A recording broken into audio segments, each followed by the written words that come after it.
ଆମର ବୌଦ୍ଧରେ ଯାତ୍ରା ହେବାର ମୁଇଁ ଦେଖି ନାଇଁ ଯାଏନ୍ ତା ତ କେବେ ହେଇନି ପାରେ। ମୁଇଁ ବାହାରିକି ରେଡି ହେଇଗଲି ଯାତ୍ରା ଦେଖି ଯିବାର ଲାଗି। କେନକେ ଯାଉଛ ଚାଲ ଆଗକେ ଗଲେ ଦେଖାମି। ଆମେ ପହଞ୍ଚିଗଲୁ ବୁଟବଲ ମେନ୍ ଗେଟ୍କେ ଯେନ୍କି 108ର ହୋମ ଯଜ୍ଞ ଚାଲିଥିଲା। ଆମେ ଗାଡ଼ି ଷ୍ଟାର୍ଟ ଥଇଦେଲୁ ଫେର ବାହାରି ଗଲୁ ଯାତ୍ରା ବୁଲି ଯିବାର ଲାଗି। ଆର୍ କେନ୍ତି ହିସାବରେ ଯାତ୍ରାରେ ଲୋକ ଭିଡ଼ ହେଇଛନ୍ ଯେ ତମେ ମାନେ ଦେଖିପାରୁଥିବ। ଗୋଟେ ପଟେ ତ 108ର ହୋମ ଯଜ୍ଞ ଚାଲିଥିଲା ଆର ପଟେ ତ ପାରାୟଣ ଚାଲୁଥିଲା। ଇ ଜାଗାରେ ତ ବୁଢା ବାବାଟା ବସିଛନ୍ ଆର୍ ତାର ପୂଜା କରବାର ସବେ ଲାଗି ପଡ଼ିଛନ୍। ଫେର ଆମେ ବାହାରି ଗଲୁ ମହାଦେବ ବାବାଙ୍କର ଦର୍ଶନ କରବାର ଲାଗି।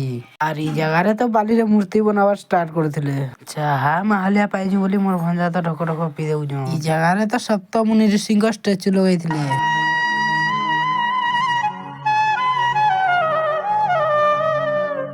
ଆମକେ ଭୋଗ ଲାଗିଥିଲା ପେଟ ପୂଜା କରବାର ଲାଗି ଦୁକାନ ଆଡେ ପଳାଇଲୁ। ଆମେ ପେଟ ପୂଜା କରିକି ବାହାରି ପଡିଲୁ ମୀନା ବଜାର ଆଡେ ଦେଖି ଯିବାର ଲାଗି। ମୀନା ବଜାରରେ ତ ମୋର ଭଞ୍ଜାର କିଛି ହରକତ ଏନ୍ତା ଥିଲା ଦେଖ। ଫିର ଆମେ ବାହାରି ଗଲୁ ଅନ୍ନପ୍ରସନ୍ନ ଖାଇବାର ଲାଗି। ଅନ୍ନପ୍ରସନ୍ନ ଜାଗାରେ ପହଞ୍ଚିକି ଆମେ ଖଲିକେ ଧରିକି ଧାଡିରେ ଠିଆ ହେଇଗଲୁ। ଖାଇ ସାରିକିନା ଆମେ ଘରକେ ଏଥର ବାହାରି ପଡିଲୁ। ଯଦି ଭିଡିଓଟା ଭଲ ଲାଗଲା ବୋଲେ ଲାଇକଟେ ସେୟାରଟେ ଫଲୋଟେ କରବା। ଯିଏ ଯେ ଇ ଯାତ୍ରା ଦେଖେଇଦେଲ କମେଣ୍ଟରେ ଆମକୁ କହିବ।